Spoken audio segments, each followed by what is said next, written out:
जज के सामने आप सारे बंदे खड़े होते हो। तो मैंने इनको सजेस्ट किया कि एफिडेविट लगा देते हैं। तो हमने मेरे हस्बैंड का एफिडेविट लगाया है, ठीक है। और निकल भी नहीं रहा था, मतलब मिसिंग था या पता नहीं कोई प्रॉब्लम आ रही थी। तो हमें एफिडेविट लगाया कि हमने कुछ 6 से 7 हज़ार रुपये पेनल्टी देके बर्थ सर्टिफिकेट निकलवाया है अपने बेटे का। टूरिस्ट वीज़ा पे मेरे हस्बैंड को ड्राइविंग लाइसेंस मिला। तो ऐसा नहीं है कि टूरिस्ट वीज़ा पे आप कुछ करवा नहीं सकते। टूरिस्ट वीज़ा पे बहुत सारी ऐसी चीज़ें हैं जो कि कनाडा गवर्नमेंट आपको देती है। आपने कैसे अप्लाई किया, क्या क्या डॉक्यूमेंट लगते हैं, कनाडा का जो टूरिस्ट वीज़ा है फिर क्या क्या डॉक्यूमेंट रिक्वायरमेंट होते हैं।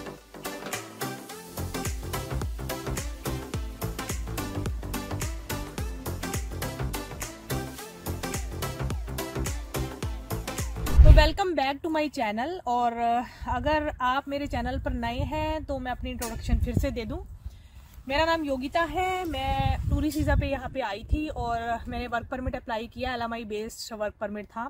मेरी फैमिली धीरे धीरे यहाँ पर आई, टूरिस्ट वीज़ा पे आई। स्पाउस ओपन वर्क परमिट लिया मेरे हस्बैंड ने। और मेरा बेटा हाई स्कूल में जा रहा है on the basis of my work permit, but he is tourist visa holder.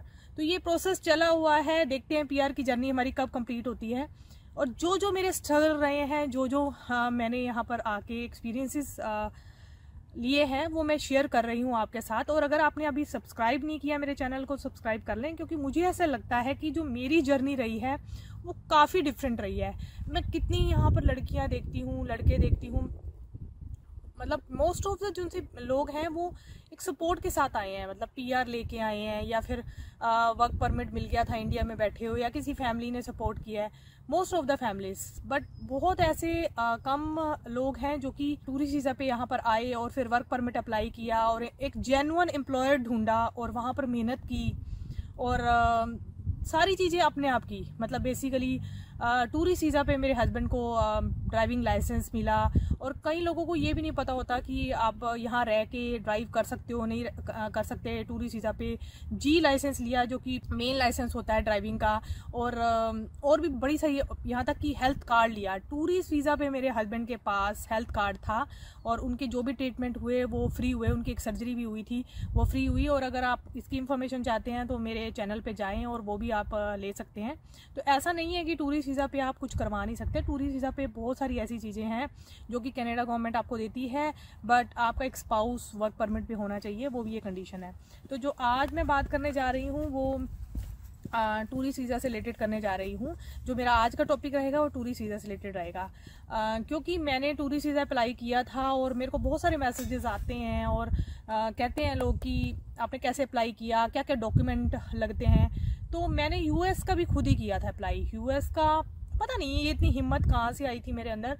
मैंने किसी कंसल्टेंट को हायर नहीं किया। मैंने एक्चुअली रिसर्च की थी और मैं बहुत रिसर्च करती हूँ। मैं बहुत सारे चैनल देखती हूँ, मैं उनके नोट्स बनाती हूँ और फिर उसके अकॉर्डिंग आपको, अभी आप देख रहे होंगे ना तो आपको लग रहा होगा इतना काम कौन करे। ऐसा कुछ नहीं है। जब आप फोकस होते हो ना तो वो चीज़ अपने आप हो जाती है। मतलब आप जब फ्री हो, मैं वो चला लेती थी TV पे, तो मैंने धीरे धीरे इन्फॉर्मेशन गैदर की और मैंने US का वीज़ा भी खुद ही अप्लाई किया था। 160 फॉर्म होता है उसका।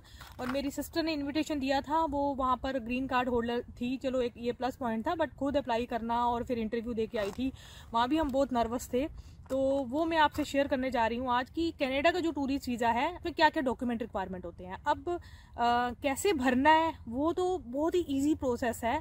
जब आप भरने लगते हो ना, मतलब मैं आपको ये सजेस्ट करूँगी कि आप वैसे ही पहले भर के देखो। कोई भी ईमेल ID दूसरी लो, आप अपनी सैम्पल ईमेल ID बनाओ वैसे ही, और फिर उसके बाद उसको भर के देखो और देखो क्या क्या डॉक्यूमेंट रिक्वायर्ड होते हैं। एंड में आते हैं डॉक्यूमेंट, ठीक है। तो मैंने वो डॉक्यूमेंट लिख लिए हैं, मैं आपको बताती हूँ और अपना एक्सपीरियंस शेयर करूँगी कि मैंने क्या क्या लगाया था। एक्चुअली मैंने तो कुछ ज़्यादा लगाया ही नहीं था क्योंकि मेरा CAN प्लस कैटेगरी थी, बट मैंने अपनी फ्रेंड का भी भरा है। तो मैंने क्या क्या डॉक्यूमेंट उसको सजेस्ट किए थे और क्या क्या लगाए हैं, अभी रिजल्ट पेंडिंग है उसका। तो मैं आपको वो सारे एक बार डिटेल बता देती हूँ। डॉक्यूमेंट तो आपको पता चल ही जाएंगे वैसे भी, जब आप एंड में जाओगे ना पता चल ही जाएंगे, बट उनसे रिलेटेड टिप एंड ट्रिक्स है ना, वो मैं आज बताने जा रही हूँ आपको। तो स्टार्ट करते हैं। सबसे पहले ट्रैवल डॉक्यूमेंट। ट्रैवल डॉक्यूमेंट कौन सा होता है? पासपोर्ट। तो आपका जो पासपोर्ट है ना, अगर उसकी 6 महीने से कम वैलिडिटी है, पहले तो उसको रिन्यू वगैरह करवा लो, ठीक है। जैसे हमने करवाया था ना तो हमारा 2028 तक वैलिड था। हमारा तो एक्चुअली 2019 में ही बना था, तो अभी वैलिडिटी बहुत ज़्यादा पड़ी थी, तो पासपोर्ट की कोई टेंशन नहीं थी। तो अगर आपका माइनर है, मतलब उसका पासपोर्ट नहीं बना हुआ बाई चांस, कुछ भी नहीं हुआ हुआ, वो भी आप बनवा लो। तो पासपोर्ट तो मैंडेटरी है, वो तो आपको पहले इसको थोड़ा पक्का बनवा के रख लेना चाहिए। उसमें ऐसा ना हो कि 2 महीने के बाद जब रिजल्ट आ रहा है तो उसकी वैलिडिटी ख़त्म हो रही है। Number 2, photograph. फ्रैंकली स्पीकिंग, बहुत लोग परेशान होते हैं, ऐसा बैकग्राउंड होना चाहिए, ये होना चाहिए, वो होना चाहिए। साफ साफ लिखा होता है वहाँ पर कि फ़ोटोग्राफ कैसी होनी चाहिए। उसमें लिखा था कि आपके कंधों तक फ़ोटो होनी चाहिए, आपकी साफ डिजिटल फोटोग्राफ होनी चाहिए।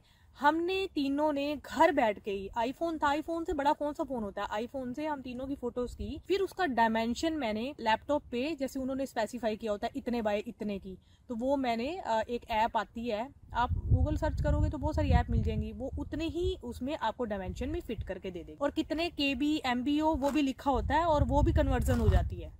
लैपटॉप पे आप लिखोगे ना कन्वर्ट 100 MB टू 400 MB या 400 को 100 MB में कन्वर्ट करो, तो वो ईजिली वहाँ पर ऐप्स हैं, बहुत सारी वेबसाइट्स हैं, जहाँ कर सकते हो।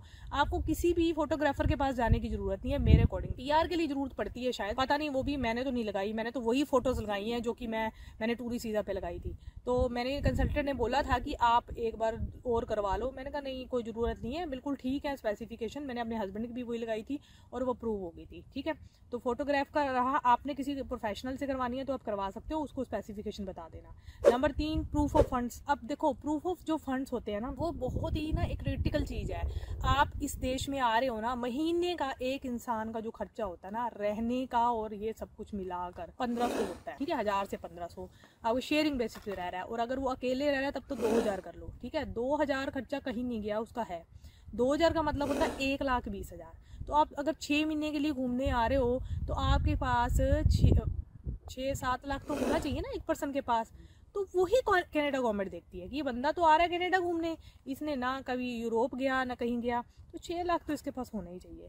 तो वो जो 6 लाख है ना, वो आपको आपके बैंक अकाउंट में होना चाहिए। तो जो प्रूफ ऑफ फंड है, सबसे पहले बैंक स्टेटमेंट। तो बैंक स्टेटमेंट पिछले 3 से 4 महीने 5 महीने के आपके पास बैंक स्टेटमेंट होनी चाहिए।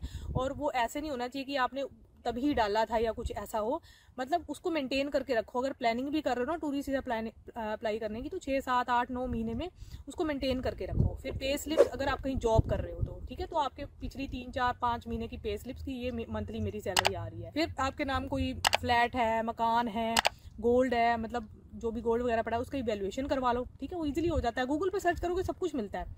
नहीं मिलता तो यूट्यूब पड़ा हुआ है, जितनी भी एसेट्स हैं उनका सबका रिकॉर्ड है, उसको इवेल्युएट करवा लो। वो एक निकल आएगा इवेल्युएशन सर्टिफिकेट आपके पास। ठीक है, और फिर आप मतलब देखो, अगर आप कनाडा जा रहे हो, फ्रैंकली स्पीकिंग तो टैक्स तो आप भरते ही होंगे, क्योंकि इतना मतलब लो मिडिल क्लास जो फैमिली से है ना, आना बहुत डिफ़िकल्ट है। मतलब महंगा है देश ना, कनाडा महंगा देश है। अगर वहीं उसके पास हैं इतने पैसे तो वो नहीं आएगा जो लोअर मिडिल क्लास है। ठीक है, तो हाँ, PR के थ्रू आ सकता है, यहाँ सीधे नौकरी मिलती है, वो एक अलग बात है। मतलब अगर टूरिस्ट वीज़ा लगवा के आ रहा है ना, तो वो बहुत थोड़ा सा मुश्किल है। तो टैक्स फाइल कर ही रहा होगा, तो वो टैक्स फाइल आपकी तैयार रखो, जो भी टैक्स होगी पिछले साल जो आपने भरी थी, या पिछले 3 साल की रखते हो तो वो तो बहुत बढ़िया है कि पिछले 3 साल की अपनी टैक्स फाइल, जो भी आपने टैक्स किया है वो दिया है, उसकी जो भी उसका डॉक्यूमेंट होगा वो तैयार रखें। नंबर 4 है प्रूफ ऑफ बिजनेस। अगर आप बिजनेस कर रहे हो, किसी बिजनेस में हो, तो रजिस्ट्रेशन आपने कराई होगी, वो आपके पास होना चाहिए। फिर मोस्ट इंपॉर्टेंट ट्रैवल हिस्ट्री, जिसके बेस में मेरे ये सारे डॉक्यूमेंट मैंने नहीं लगाए थे, क्योंकि मेरे पास ट्रैवल हिस्ट्री थी US की। तो US की होने की वजह से मैंने कोई भी डॉक्यूमेंट नहीं लगाया था। आपके पास ट्रैवल हिस्ट्री जो भी है, मैं क्या करती थी कि जैसे पासपोर्ट के साथ ही ट्रैवल हिस्ट्री, मैंने सारी फ़ोटोज़ घर ही करी हैं, फिर उसकी एक PDF बना लेती थी, मतलब सारे पेजेस की, जैसे 15 पेजेस है ना, तो उसकी एक PDF बना ली, वो हमेशा ही काम आती है अगर। ठीक है, तो ट्रैवल हिस्ट्री होती है जिसमें स्टैंप वगैरह आपकी लगी होती है, वो होता है। 5 चीज़ें ये हो गई। और 6ठी चीज़ है मैरिज सर्टिफिकेट। अब इसके बारे में आपको बताती हूँ कि मैरिज सर्टिफिकेट क्या होता है। देखो, मैरिज सर्टिफिकेट, जितनी भी मैरिजेस होती हैं नॉर्मली हम हिंदू फैमिलीज़ में या इंडिया में रजिस्ट्रेशन नहीं होती है। मतलब शादी हो गई, ठीक है, पता नहीं होती भी होगी, बट हमारी नहीं हुई थी। और जितने हमारी रिश्तेदारी में है या मैं जिनसे भी पूछती थी, मैरिज सर्टिफिकेट नहीं होता। तो मैरिज सर्टिफिकेट जहाँ आपकी शादी हुई है वहीं से निकलवाना पड़ेगा आपको। ऐसा नहीं है कि अभी जैसे हम अम्बाला रह रहे थे, अम्बाला शादी हुई थी, तो ऐसा नहीं कि चंडीगढ़ से निकलेगा, वो अम्बाला से निकलेगा, वहीं की म्यूनसिपल कॉर्पोरेशन आपको निकाल के देगी। तो उसमें बहुत सारी मुश्किलें आती हैं। हमें 2 महीने लग गए थे मैरिज सर्टिफिकेट निकलवाने के लिए, क्योंकि प्रूफ वहाँ पर गवाह वो मांगते हैं, वहाँ पर पूरी रजिस्ट्रेशन होती है। फिर जज के सामने आप सारे बंदे खड़े होते हो, हस्बैंड वाइफ जाते हैं, उनके रिश्तेदार जाते हैं, सगे रिश्तेदार जाते हैं, मतलब मदर नहीं है तो फादर, फादर तो जाएगा ही और साथ में बहन जाएगी मदर की जगह, मतलब पेरेंट्स तो जाएंगे ही जाएंगे। अगर पेरेंट्स नहीं है, मान लो बाई चांस कोई किसी की एक की डेथ होगी, जैसे मेरे फादर की हो गई थी तो मेरी सिस्टर गई थी, तो मैरिज सर्टिफिकेट भी कोई ऐसा ईजी टास्क नहीं है, वो आपको प्रॉपर निकलवाना पड़ेगा। उसकी तैयारी अगर कर सकते हो तो अभी से शुरू कर दो, ठीक है। आगे बर्थ सर्टिफिकेट। अब बर्थ सर्टिफिकेट में ग्लिच आता है। मेरा बर्थ सर्टिफिकेट नहीं बना हुआ था, तो मैंने बर्थ सर्टिफिकेट जब यूएस का बनवाया था ना तब बनवा लिया था शाहबाद से। मैं शाहबाद की बोर्न हूँ, हरियाणा की, तो वो मेरा निकल आया, ठीक है। म्यूनसिपल कॉर्पोरेशन से ही निकलता है जहाँ से बर्थ रिकॉर्ड होता है। अब मेरे जो हस्बैंड है उनका नहीं बना हुआ था, ठीक है। अब नहीं बना हुआ था और वहाँ पर ये चीज़ होगी कि वो बहुत टाइम ले रहे थे वहाँ पर अम्बाला में, तो मैंने इनको सजेस्ट किया कि एफिडेविट लगा देते हैं, तो हमने मेरे हस्बैंड का एफिडेविट लगाया है, ठीक है। और निकल भी नहीं रहा था, मतलब मिसिंग था या पता नहीं कोई प्रॉब्लम आ रही थी, तो हमें एफिडेविट लगाया। एफिडेविट आप लोकल कहीं से भी बनवा सकते हो अर्जेंट विश से, और आपका एफिडेविट बन जाएगा, वो आप लगा सकते हो। बट मेरे को लगता है मेन एप्लीकेंट का बर्थ सर्टिफिकेट हो तो बहुत जरूरी है। तो मेरे बेटे का जब चंडीगढ़ में पैदा हुआ था ना पीजीआई में, तो उसका बर्थ सर्टिफिकेट नहीं बना था और रजिस्ट्रेशन फॉर्म दे दिया था कि आप बर्थ सर्टिफिकेट बनवा लेना। तो क्या होता है चंडीगढ़ में, जब आप बर्थ सर्टिफिकेट नहीं बनवाते ना तो हर साल 500 रुपये पेनल्टी बढ़ती रहती है। तो मेरा बेटा 13 साल का हो गया था। आप सोचो कि हमने कुछ 6 से 7 हज़ार रुपये पेनल्टी देके बर्थ सर्टिफिकेट निकलवाया है अपने बेटे का। केयरलेसनेस तो थी चलो, बट स्कूल में कभी रिक्वायर्ड ही नहीं हुआ। स्कूल वालों ने हमेशा कभी पासपोर्ट मांग लिया या फिर उस टाइम कोई हमने बर्थ प्रूफ जैसे आधार कार्ड दे दिया था, तो कोई इतनी ज़रूरत पड़ी ही नहीं। 3-4 साल का हो जाता है बच्चा स्कूल में। बट बर्थ सर्टिफिकेट जरूरी है बच्चों का, अगर वो नहीं है तो वो भी बनना जरूरी है, ठीक है। आगे उसके बाद लेटर ऑफ एक्सप्लेनेशन, ठीक है, जिसको हम पर्पस ऑफ ट्रैवल भी कहते हैं, ये बहुत ही स्ट्रॉन्ग होना जरूरी है। मैंने जब भी पर्पस ऑफ ट्रैवल लिखा है ना, बहुत ही सोच समझ के और बहुत अच्छी तरह उसमें पॉइंट टू पॉइंट लिखा है। सबसे पहले तो सारे फैमिली मेम्बर है ना, उनकी इन्फॉर्मेशन होनी चाहिए उसमें, कौन कौन जा रहा है। और फिर उसके बाद आप लिखो कि हम किससे मिलने जा रहे हैं, और फिर आप अपनी एक कहानी बनाओ कि हमने ये प्लेसेस विज़िट करने हैं। मैं मतलब कब से सोचता था कि मैंने ये जगह देखनी है, जैसे नायग्रा फॉल में मेरे माइंड में था कि मेरे को ये विज़िट लाइफ टाइम में एक बार तो करना ही है। तो मैंने मन बनाया। फिर मेरे जो फैमिली फ्रेंड हैं वो यहाँ पर ऐसे ऐसे काम करते हैं, तो मुझे लगा कि मुझे उनके पास आना चाहिए। तो फिर मैंने प्लानिंग बनाई और फिर मैंने उनको कांटेक्ट किया। तो मैं विज़िट करना चाहता हूँ मेरी फैमिली के साथ, तो वो पूरी कहानी बनानी पड़ेगी। इमोशनली आपको ऑफिसर को कन्विंस करना होता है कि मैं आना चाहता हूँ। जैसे मैंने अपने हस्बैंड का जब बनाया था ना, तो मैंने इमोशनली ये बनाया था कि भी मतलब जब वो एक्सटेंशन के लिए हमने किया है, टूरिस्ट वीज़ा एक्सटेंड भी होता है ना, हस्बैंड 6 महीने से ऊपर जब हो जाए तो एक्सटेंशन भी होती है। तो उसमें लिखा कि मैं वर्क परमिट भी हूँ, मेरे को अपने हस्बैंड की सपोर्ट की ज़रूरत है, और फिर मेरा बेटा भी माइनर है। तो वो पूरा इमोशनली करना पड़ता है ऑफिसर को। तो जो आपके पॉइंट्स हैं ना, वो आप डिस्कस करो कि ऐसे ऐसे करके मेरे को मेरी फैमिली और ऐसे ऐसे करके हम घूमना चाहते हैं, हम मतलब इतने सालों से जॉब में हैं और मैं इतना अच्छा अर्न कर रहा हूँ, और मेरे को लगता है कि लाइफ टाइम में एक बार तो नायग्रा फॉल को देखना बनता है। तो इस टाइप की पूरी पर्पस ऑफ ट्रैवल का आप पूरा उसमें एक्सप्लेनेशन लिखो, ठीक है। अपने रिश्तेदार की भी डिटेल हो जिसमें, और वो सब कुछ। फिर लास्ट आ गया इन्विटेशन लेटर। तो इन्विटेशन लेटर, मान लो आपको रिश्तेदार यहाँ पे है, वो इन्विटेशन लेटर वो लिख के देगा, उसमें उसकी पूरी डिटेल होगी। अगर वो पीआर है तो पीआर नंबर हो, मतलब पीआर की डिटेल हो, वर्क परमिट होल्डर है तो उसकी डिटेल हो, कुछ भी है वो तो उसकी पूरी डिटेल हो, वो क्या काम करता है, कितनी सैलरी अर्न करता है, उसकी फैमिली में कौन कौन है, तुम्हारे से उसका क्या रिश्ता है। मतलब ऑफिसर को कन्विंसिंग चाहिए। जैसे हम मान लो मैं अपनी फ्रेंड के पास ही आ रही हूँ, तो मैं इमोशनली उसको लिखूंगी कि ये फ्रेंड हम 4 साल 1 साल साथ जॉब कर चुकी हैं, तो मेरा बड़ा मन था इसको विज़िट करने का। तो उसकी फैमिली में उसका बेटा भी है, उसको भी मैंने बहुत प्यार से बड़ा किया है। तो इस टाइप की चीज़ें जब लिखोगे ना, तो वो जेन्युइन सा लगता है। तो मेरा मन था कि मैं अपनी फैमिली के साथ उसको विज़िट करूँ। अभी वो वेल स्टैब्लिश है, पीआर है, और इतनी अर्न करती है सैलरी, और मैं भी मतलब अच्छी वेल स्टैब्लिश जॉब में हूँ।